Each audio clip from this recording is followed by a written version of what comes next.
there are a lot of people out there that knew and know what the mushroom is capable of and what it can do. And we're all still learning. Most people want to have everything lined up perfectly before they go do the thing. You just simply said, I can do it. Nothing is more optimal than an awareness of who we are and where we come from. How do you co-create with your mission, your vision, your values to bring something to the world that the world doesn't even know it's ready for yet? There's truth in mythology. It doesn't just stick around for no good reason. Spirituality and capitalism belong together. Those thoughts, those feelings, that comes from something bigger than I am.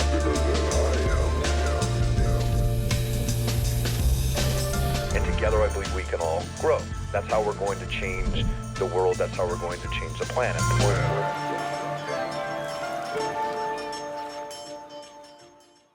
All right, well, excited to have you here, Brooks.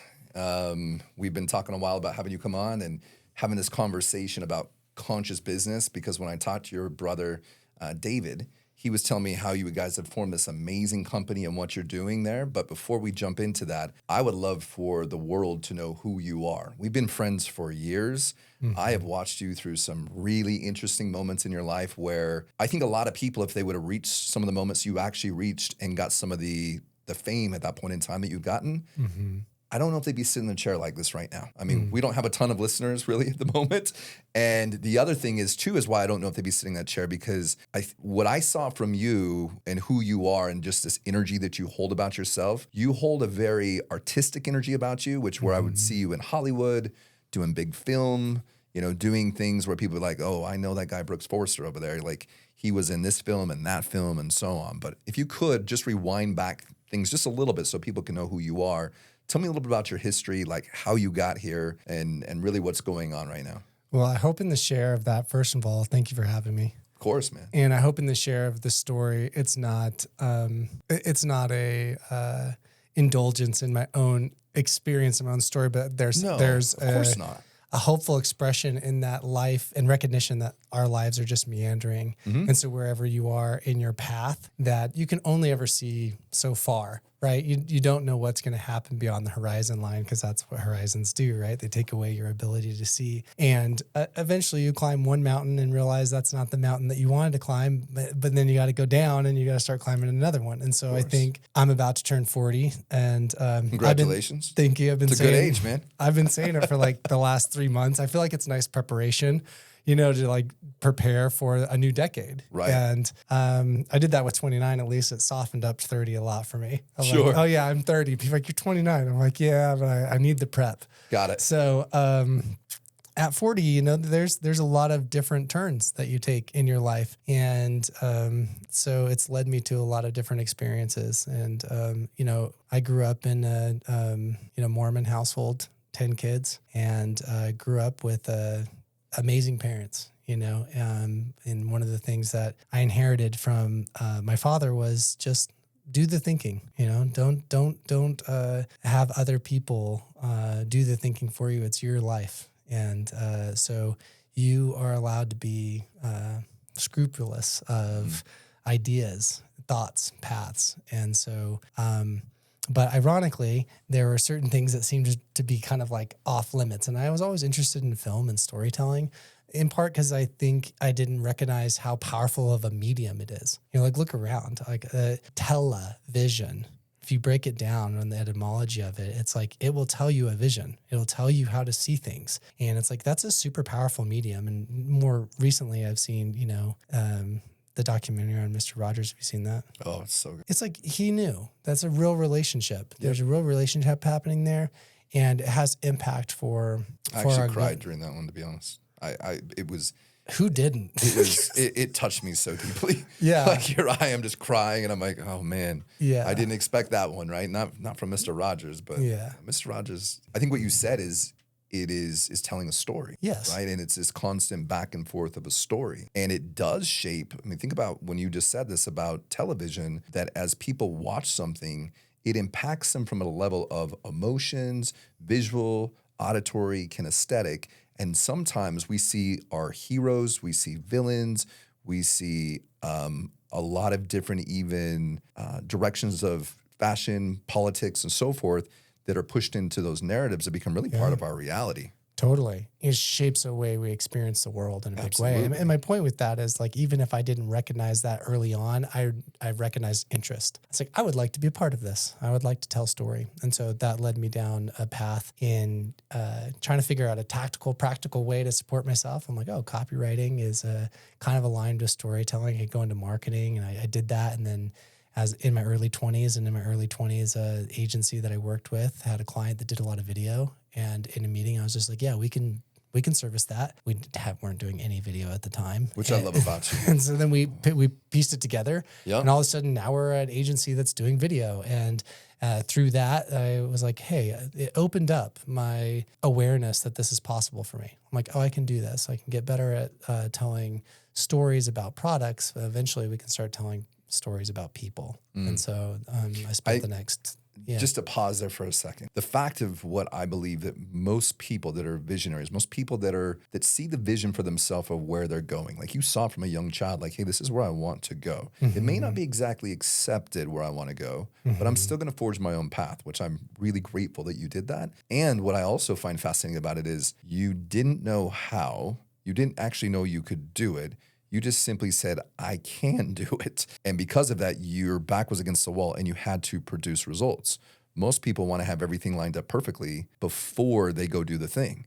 Has that been something that you've always been, that's just been kind of part of you because of your dad and because of where you were raised? Yeah, I think I inherited bravery What a good word. and courage in that way, to be okay with it not working out exactly as you planned.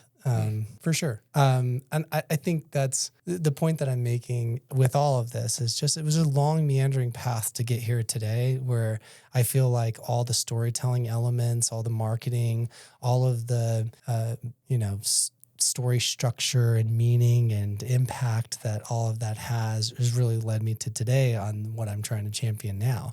Right. And so it's like, it's all been culminating for a bigger story. Right. But I didn't know any of that when I set out. I was just like, I kind of interested in this. Okay, I could do that. Yeah. Just one step at a time. And when you look back, it's just like, my 16-year-old me would be so pumped, like, for what I'm doing. It'd be like, you're doing what? Yes. And yes. It's nice to remind myself of that. Just to be like, look how far you have come, and speak to your tender 16-year-old self or 12-year-old self who is just so unaware of what the journey is going to look like, but really hopeful that it turns into something beautiful. And it is. It is a beautiful experience. I remember when I first met you years ago, you were just a kid. Hell, I was just a kid. Yeah. And you were kind of at that moment in time, it was a little bit past that, but you were kind of America's like heartthrob for a lot of women at that point in time. Like, yeah. This is interesting, by the way. I was on The Bachelor in 2013. Don't hold it against me, and let's still be friends. I think, though, when that whole thing went down, you chose, at the very end of it, you chose out of it. And the reason I bring that up is not because you were on there. Yeah. It's because something inside of you said, hey, this is not the path and direction for me. That's what I wanted, just dive into just for a little bit. Because let's go there. What was it that and why I said earlier that I think a lot of people would have known who you are, because I think if you would have kept going down that path and got more and more into it, who knows where you'd have been now. Totally. But I do know that you have work ethic, that you're brave, you're smart, handsome guy. Like, you kind of had the world, in your fingertips. What made you decide to let go of it? That's a really good question. I think lack of authenticity is maybe a best way to sum that up. On the show, right? I just, you on Bachelor, I should refer to it as, but on The Bachelor, you are exposed to a commitment pattern that seems very familiar of any structure, like a Mormon church, which I grew up in, uses the commitment pattern in the way that they speak to people, right? You ascend in the commitment. Start with something small that seems not super important, right? And then you start building off of that and get someone into the habit of committing and saying yes to something. Right. And eventually they'll commit to big things. And, we use this in sales, and it gets used all over the place. So I saw that mechanism being used on me on the show. And I don't think that other people necessarily grew up in an environment where that was maybe so present. And so the the mechanism at play wasn't so obvious. And so just seeing that there was a commitment pattern being placed on all of my experience made me feel like I was going down a path that wasn't necessarily one that I was choosing. So then I had to start deciding, like, is this something that I actually want to do? Are the people around me actually being sincere and authentic? Are they aware of what this is, this experience? Because if they don't have awareness of it, I can't with a surety know that they're speaking from a place of authenticity, because they might be, this might be a product of them just responding to their environment. And so that to me just made, there was too many challenges with that I was like, oh, I can't continue to participate in this unless, of course, I can trust that there's authenticity here. I want real relationships, of course. And so the show was about finding someone you want to be in relationship with. Right. And when I didn't have trust in that, I was like, okay, well, this no longer serves the initial purpose that I thought I was coming here for. You really got to see behind the curtain of Hollywood in a big way. Yeah. You got to see behind the curtain in modeling. You get to see behind the curtain of a lot of this. And from the conversations we've had just kind of off camera, is not something that was really aligning with who you are. Yeah, that particular model. Yeah, not saying all of it. Let me be clear on that. Yeah, and and I also pay my respects to the producers of that show. They do a fantastic job. It is the best, one of the best produced shows on television. They do a really good job.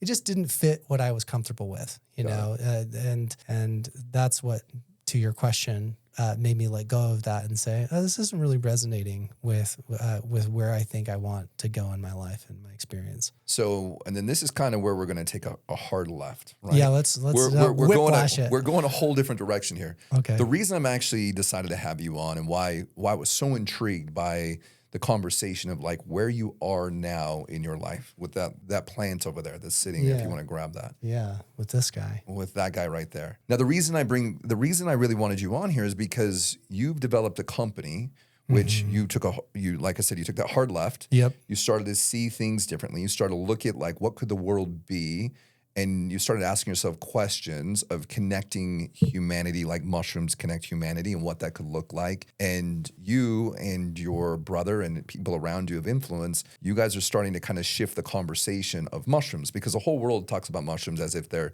psychedelic and they're going to make you see things. And yes, they do. Right. Some of them. And, when you look at that looks like the Mario mushroom. It's probably one of the most iconic mushrooms there are in the world, storytell mushrooms. But you guys have been able to figure out some processes to be able to bring this plant that could be poisonous at points in time, depending upon how it's processed, and bring it to the world to actually impact and make changes. Now, I've seen and talked to your brother, and he's told me about some of the testimonials that have come from your guys' product. Yeah. And this isn't a pitch about your product. Really what this is, though, is to say that you saw that you had to make that hard left. You saw that you had to make a difference in a certain way.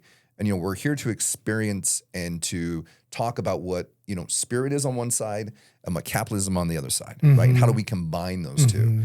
And one of the things that I find very fascinating is about how you guys listen to the mushroom itself and why. And what you guys did from the perspective of listening to the mushroom to formulate your company. Okay. You want to dive into that for me? Yeah. So how we came to an understanding of what the mushroom is a great place to start. And there are a lot of people out there that knew and know what the mushroom is capable of and what it can do. And we're all still learning, I think, too, because we've forgotten.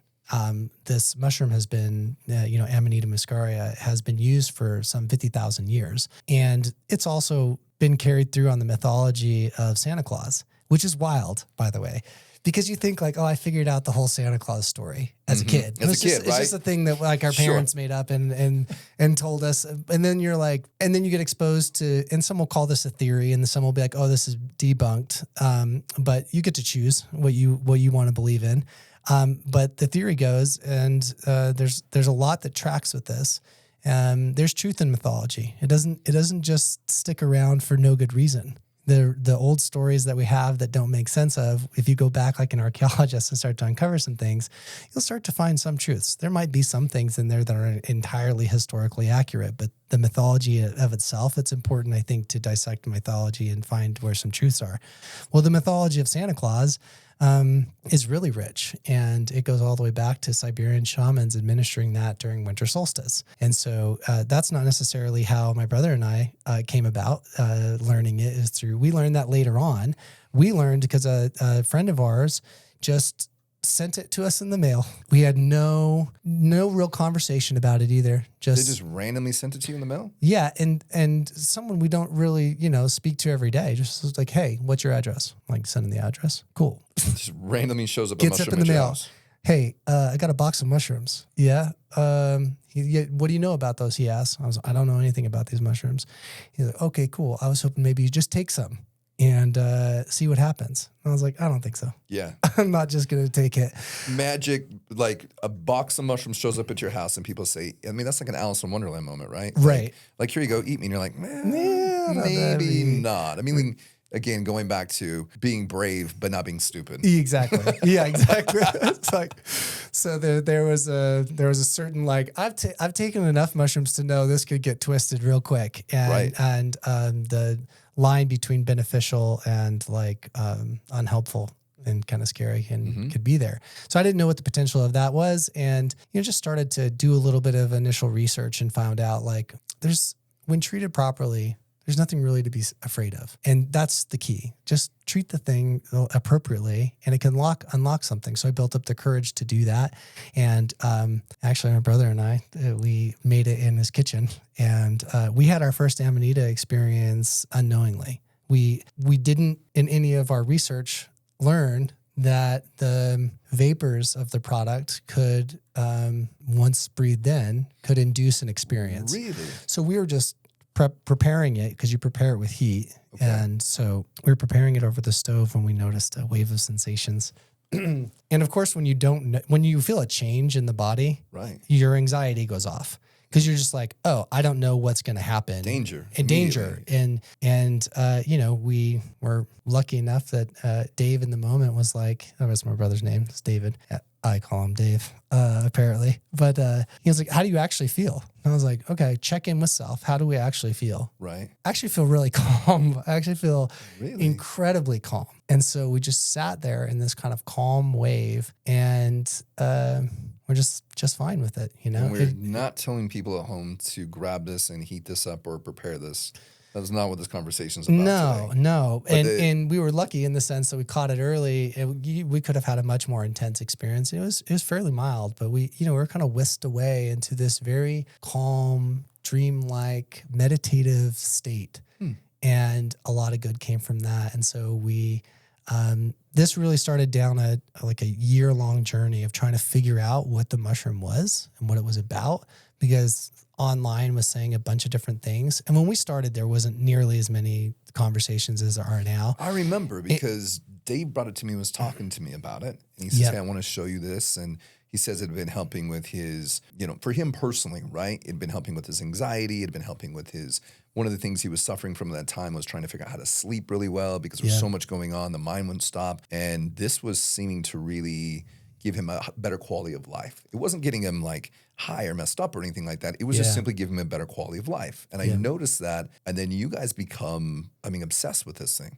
We did. Like obsessed. We really felt like the mushroom found its way to us, and we all of a sudden felt like, because we had been asking, what can we do in the world of supplements and medicine that could be helpful to people? We've been asking this for years. So when this showed up, we were just kind of like, okay, we're listening. Because you showed up to the office and you started talking about mushrooms as far as how they're before all this. Yeah. And you were showing me like your coffee concoction you had made, and you were really into it at the time, and you're telling me about this thing, and I'm like, that's cool, man. You're like, oh yeah. And you were getting your own mushrooms and mixing them. Again, it was just about quality of life. It wasn't about any kind of intoxicant or hallucinogen. It was simply like the adaptogens that were helping you, with your body. Yeah, it's just human optimization. Right. I wanted to be able to increase my capacity for whatever I wanted to do in life. And I found that this one was certainly doing that in a way that none of the other mushrooms were doing. And so I like to relate mushrooms to like the, New York City subway system. if you're taking reishi, functional mushroom, or lion's mane, then you have access to, say, the blue line or the green line. But say Amanita, the red line, if you don't introduce Amanita into the system, you don't have access to the places that thing can take you. Right. And so the more diversity in the ecosystem and the biome that I can introduce and create, the more capacity I have. And so if I have increased network, I have increased communication. And if I have increased communication, then I have the likelihood of increasing some desired outcome. And so, from like a health and wellness standpoint and from like human optimization standpoint, nothing is more optimal than an awareness of who we are and where we come from. And I think that that's central to what we've learned with Amanita is what its participatory relationship is with the human body and how we can become more connected and optimized in ways that we've been violently disconnected from in our modern living. Like our modern living has a lot of pros to it. But those come with consequences, and some of those consequences we're suffering from on the daily, and we're expressing them as certain manifestations, like an illness in this way, or I have a symptom in this way. But at the end of the day, it's all disconnect, right? What is disease but dis-ease? Right. And so if we get back to a place of ease, a place of holistic groundedness, then the system itself is pretty powerful in terms of its rejuvenation and its repair. We can get through a lot. So thank you for that. Yeah. Really, really thank you for that. I could not agree more that we're very disconnected from our natural selves, which is nature and the forest and tribal and community and so on, right? And when you look at a mushroom, you can see that it has this entire network, mycelium network, I believe, correct? That is underneath, that is connecting everything, which is really beautiful. But going back a little bit, so you guys are cooking this in the kitchen. Yeah. You guys have this experience. Yeah. What makes you then turn around and say, hey, this is something that I should spend the next 2-3 years trying to, because I would talk to Dave about this a lot, but trying to figure out the perfect way to extract it so it was not, so basically one, it wasn't toxic. Two, so that it could be full form, that somebody could experience this, that you could bring to the public. Because there's a lot of people that say, well, we're just going to use this as a mask. We're going to use this to hide things like synthetic DMTs, and all kinds of things are happening in the market. Yeah. But to create a pure product for the public so that they can experience this product, whether it's they're looking for better sleep, or they're looking for better concentration, or they're looking to relax, or they want a different level of focus, or that calming that you were speaking of. What brought you there? Yeah. That's a whole big journey, right? That's a long stint, because we're not talking just finding a vitamin and putting it in a package and saying, here you go. We're talking about hiring on scientists and working in labs and making sure you have the right products, and then also testing. And raising capital and all of that. Yeah, I'll try to be brief. But in developing the product, we first needed to understand what it was so that we could start to design some packaging around it, even, and the language. How do we communicate to people what this product does? Because that's exactly what people are going to ask. How does it feel? What does it taste like? And then what are the benefits as a result of taking that? And in doing that, we saw early on that we had two paths. We could either isolate one active ingredient and attribute all of the benefits to this one isolated ingredient, or we could try to see, and we didn't know if this would be possible, if we could wrap the mushroom up and put it in a bottle. And so that would be optimal, right? So let's try it for optimal, and then let's see what happens. And so in order to do that, we would need to raise some capital. Obviously, the spiritual side requires some backing. And so we went down a little bit of an unconventional path. We met a brilliant formulator that was willing to work with us, who also admitted, hey, I don't know. We could spend a bunch of money on this. But before you did that, though, this is where I find it really fascinating. Yeah, all of this. But I think I'm going to go. I think I'm going to go there. I think I'm going to go there. I'm curious, because I was wondering if that happened before or after, when these people started to attract into your space. Yeah, we started to ask who's the right person for this. Found that right person. They admitted, just so you know, I don't know either. And we could spend a lot of your money trying to figure this out and have nothing at the end. And we said, okay, let's at least go down the path where we'll spend this amount of money and maybe we can pivot. But we knew they were our person when they were willing to sit with us, sit with the mushroom, like we do in ceremony with other, lots of people are finding, life-changing experiences in psilocybin and ayahuasca and other ceremonies, meditative ceremonies as well. So they were willing to take the mushroom with us and collaborate in questioning reveal to us what you are. And a lot of what we came to know came through just meditation and sitting with the product and it teaching us what to say. And it was in one session where we took a decent amount, because almost everything in the world of Amanita is beneficial in the microdose. It's about small inputs over time, right? And the trip's not going to heal you. Like if you could get to a certain trippy experience with Amanita, it's not desirable. It's really delirious and like people drool on themselves. And it's not like you came out of that experience like, wow, I saw the universe like on ayahuasca or something. There's no like big aha moment that's happening to you. At least from what we can tell. Maybe that's not true. Maybe people want to go and experience that. From most people's experience, we have also heard the same thing, not super desirable. And so this is why I brought this book with me, by the way. It's called Microdosing Amanita Muscaria, not macrodosing, and it's not Amanita, right? It's microdosing Amanita. And so I think that's really important. But yeah, the mushroom itself revealed to us what it was. And it kind of said, hey, just think about where we grow. And in my mind, a lot of these mushrooms are growing in the Arctic Circle. And so it's like, snowy places? And they're like, yeah, we grow in places that respect dormancy. I was like, dormancy. Okay, that's interesting. Like we can teach you a lot about what's happening underneath, and that's a whole other world about subconsciousness that I can get into. But it really showed us that it needed space in the conversation now. And we talk about mental health and how challenging and challenged our mental health is right now.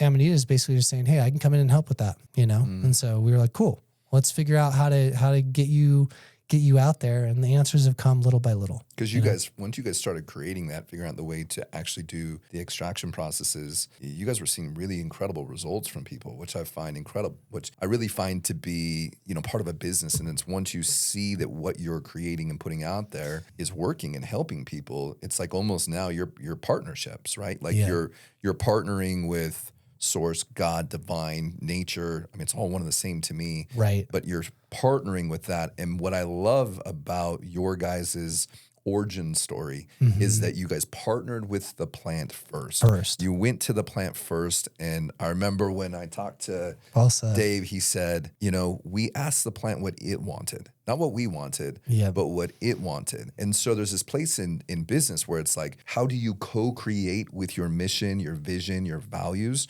to bring something to the world that the world doesn't even know it's ready for yet? Right. Like where you guys are right now because of some of the legal things like getting stuff on, being able to run ads online and all that stuff. No different than what CBD has ran into in a lot of different plants because people don't understand them. If they understood them, they wouldn't fear them. Like you said, it's getting the knowledge behind them so you're not fearful of them and then taking those things in very respectable doses, right? Like I've taken it personally and it just helps me sleep. I would never in a million years be like, it would be like me taking melatonin. I'd be like, oh yeah, this is good melatonin, but I don't wake up feeling like sometimes you get hit in the face with melatonin, Yeah. So yeah, you wake up and you're like, I don't really know where I'm at the moment. I think I'm okay. Yep. I'm in my bed. Yeah.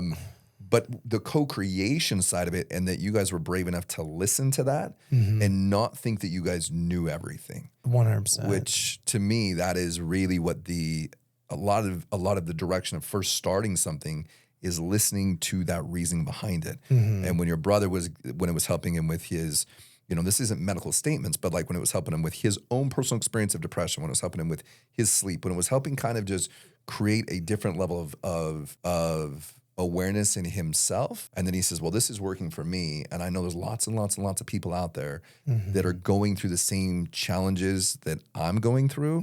I'm going to take my money. I'm going to take my time. I'm going to take my energy. I'm going to take my savings. Yeah. And I'm going to put that to the side. And I believe in this so much that I'm going to push that out into the world. And it's definitely not been an easy thing for you guys. I mean, it has been an up and down, battle basically. Yeah. So, But, you know, to the point that you made earlier, like when you start getting feedback, when people start to say, hey, I took your product and this is how it impacted me, and it's in ways that you didn't even know about, that's like all of a sudden that starts to be that feedback mechanism that acts as the fuel. And again, we wouldn't have got there if it wasn't that way in the very beginning. You know, we had the spiritual side, the capital side we needed to figure out. We started sharing it with some friends. They started having positive experience and they're like, hey, we have money. You need money. Take it. Get this thing out there. And that's really how it started for us. Like, you know, I'd never run a business. I know. Like I never had to go and raise money. I know, but you guys did it though. Again, going back to when you were younger though, I don't know what I'm doing, but I have the bravery enough to say that I will figure it out. Yeah. Because nobody ever really knows. I don't care if someone's gone to school, read books, until you get in the game. Yep. Or Mike Tyson says, until you get punched in the face a couple times. Yep. Then you can actually say you know a little bit about it. Yep. But it's still every single day is a challenge. You know, one of the things that you had said about once you found something that you had to keep going, my experiences for a long time, I chased money. I did. Yeah. And anybody around me knows that. I chased money. Yeah. But then when I found out that it was actually making an impact and was really, truly helping people in their lives, it was no longer about the money. Yeah. Did the money matter? Yes, it did, because the business had to keep moving forward. Mm-hmm. But what mattered the most to me was the lives that were being changed from that. And so I couldn't stop because it was just about the money. That's easy to stop because then you go on to the next thing and the next thing and the next thing. Until maybe one day you find this pot of gold somewhere. That pot of gold doesn't exist unless it's going through the challenges, going through the experiences, and finding something, as I always say, is bigger than me. Whether it's source, whether it's your product, whether it's your purpose, whatever it is, when those things come in alignment, everything shifts. But it does take time, and I think that the universe, God, source says, hey, listen, I want to make sure you're the right person for this. And just the fact that you were willing to sit with me, that you were willing to listen to what I have to say, and then not just listen, but actually move forward in your vision with your money and your time and your energy and your reputation. I mean, you're selling mushrooms. Let's call it what it is. Yep. It's got scrutiny behind it. Certainly And does. yet you keep going. Why? Because I don't think that anybody has a position to speak about what I'm doing that I would be ashamed of, or, you know. So I'm like, I feel confident on the ground I stand on. And it's easy to be, well, not easy. I mean, there's always a little bit of the unknown, but from what I've experienced and the impact that I felt with other people taking Amanita and experiencing Amanita, the way has been made easy. And it's been like that since the beginning, by the way, to the point that you had made. When all those things align, certain things just become a little bit easier. If I had set out, I think, with an intention that was all self-directed, all about me and to make money in a certain way, I would have found the road more difficult. But I found people that were like, here, take my money. Here, you should meet so-and-so. You should meet. And all of a sudden I was like, is it this easy? Like, is business like this? Business is easy, you know? Yeah. And then that's just to get you into the starting gate, right? Yeah. And you realize where you are. Yeah, it's such a trick you, because if you knew, you wouldn't get into it. Yeah, no. If you knew what you were in for, you wouldn't do it. No way. No way. And so there needs to be a veil of guys a little bit to be like, yes, come, this is a good idea. See, pretty easy.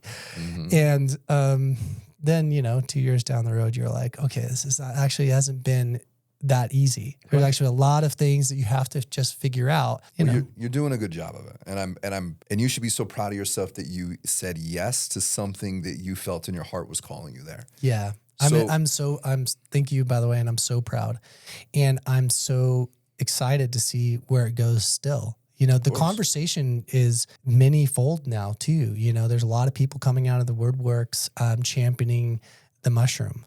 And so if that feels nice to not feel alone, because in the beginning, we just didn't know where they were. It was hard to uncover them. And it turns out, there's a lot of them. I find people that they're like, oh yeah, I've had Amanita experiences. I'm like, you have? Like, how did you, so-and-so, I got some retreat, brought some and they prepared it for us. And I'm like, oh, so this is happening. Like people are out there just administering Amanita on the low. And they're like, oh yeah, like it's happening. And there's a whole underswell of people that know about it. You know, it's just not a large mainstream conversation yet. And Not yet. Not yet. That's the conversation. It's not yet.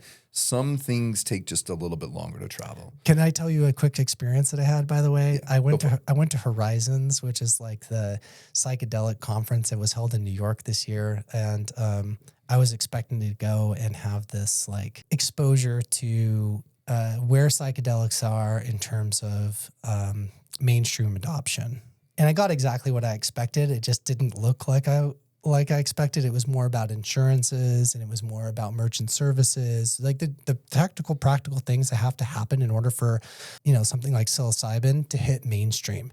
And you realize just how dissected something like that has to be in order to get market adoption like that. And a lot of those quality controls necessary, you know, in order for all of these things to be understood by all these different players. And I was sitting on this little table and someone had asked me, hey, what is it that you do? I said, oh, I'm an Amanita. And they went, oh, Amanita, that's got a bad rap. So I just let it sit there while they talked for a second. And it dawned on me while I was listening to them talk about what they were doing. I said, oh, well, you say you're in psilocybin, right? And he's like, yeah. And I'm like, not too long ago, had a pretty bad rap. Like, come on, like we're in the same... Like, man, I know that the conversation judgment call is way too early, man. Yeah. We don't know all of the potential impacts of this mushroom, but we do know that a lot is still to be uncovered. And I just think that that's super cool to see where this is going to go and how it's going to benefit people long term. And I think it's coming in play right now because it's needed, you know? Well, and that's really why I want to have this conversation. I thought it was interesting. It's something a lot of people don't know about. I'm sure they can go and start to do their own research. They're going to find like really negative things out there. They're going to find positive things out there and then just do their own research, right? Yeah. Before we go though, can I give you can I give the listener a couple helpful tips? Yeah, please. On researching things. Absolutely. Look for whole plant Amanita. It's like full spectrum in cannabis, right? And there's a big difference because if it says Amanita, it's likely an isolate. And this dives into a little bit of a conversation of a recognition of who we are. We've defined ourselves out of nature. We even gesture when we say nature. We point away from ourselves. We are nature too, right? And absolutely. So when you change and reframe that to inclusion and not exclusion, then when you eat the mushrooms adapt to context. All of a sudden, the mushroom doesn't distinguish between biome and soil. It's going to adapt to your biome just like it is able to adapt to soil, maybe in different ways, but it will nonetheless adapt to its context. And when it adapts to that context, it's going to do as mushrooms do, and it's going to create network. And that networking is just going to lead to increased communication in your body, and protozoa, bacteria, and human cells all of a sudden are going to start to communicate in ways that they previously weren't communicating with. And all of a sudden, you're going to be like, oh, this thing that I was dealing with is all of a sudden being alleviated. Well, the mushroom isn't necessarily doing that. The mushroom is just providing network. You are doing it. So we like to say when people ask, oh, is that a magic mushroom? In the sense of like psilocybin or magic. And we say, well, no, I mean, it's not magic at all, but you are. And it's just going to be a facilitator, like any good plant medicine, right? It is a facilitator for increased communication within yourself. And that reconnection event it means everything. Man, right? I feel like we could dive deep on that subject. We could. That's a beautiful subject. So can I just this last little thing? Because I'm wrapping this up. This is why full plant is important. Brooks Forrester has now just taken over the Spiritual Capitalist podcast. Let's go. The point is that full plant, if you don't have the plant, you can't do that. You can't have the connection to self and connection to all these other benefits. If I just isolate one active ingredient, muscimol, and I say it's about muscimol, then muscimol will interact with one part of the body and it will give you a response. Well, muscimol interacts with your GABA neurotransmitters, which is soothing on your central nervous system. That's what you will feel. But it's not about feelings alone, right? It's about connection. And so that's why you need to look for full plant or whole plant Amanita products when you're out there. Which is the same thing with CBD, same thing a lot of times with most of your major products out there, right? Cannabis, CBD, you could put kratom in that same thing. You could there's a lot of products that you could tie into that. Right. To wrap this up though. Thank you. By the way, thank you, man. You have given myself and the viewers so much to ponder over when it comes to mushrooms, connection, and really that we are nature. That's so beautiful. But Yeah. when your body is decayed and the mushrooms are taking you over, what do you want to be remembered for? I don't know how to answer that. I guess I love the idea of I'm just one part of the universe experiencing itself. So I hope it's learned from that experience, and it all goes back to the main system, and it's edified as a result of my experience. I love that. Yeah. Thank you. Yeah. Thank you for so having much me. for coming on, man. And before we get going, how can people find your product? How can they find you? Yeah, you can find us on Wonderverse Wellness. There's a lot of educational videos on our Instagram. We set out to kind of break everything down: chemical structures, experience, onset, all of those questions that you'd have, frequently asked questions about the mushroom. You can find it on our Instagram. And then if you want something that's a little bit more entertaining, you can find us on TikTok. We're trying to speak that language and get to people there. And so you can check us out there too. It's all Wonderverse Wellness. All right, man. All right. Thanks, Thank dude. you again, man. Appreciate and go check out Brooks' stuff. You know, you might learn some things there. You might learn a little bit more about the onsets of these mushrooms. You may find that this product is actually really beneficial to you, you know, and if it is, great. Write them because they've got a slew of testimonials. So, all right. Thanks again, brother. Yeah, thanks.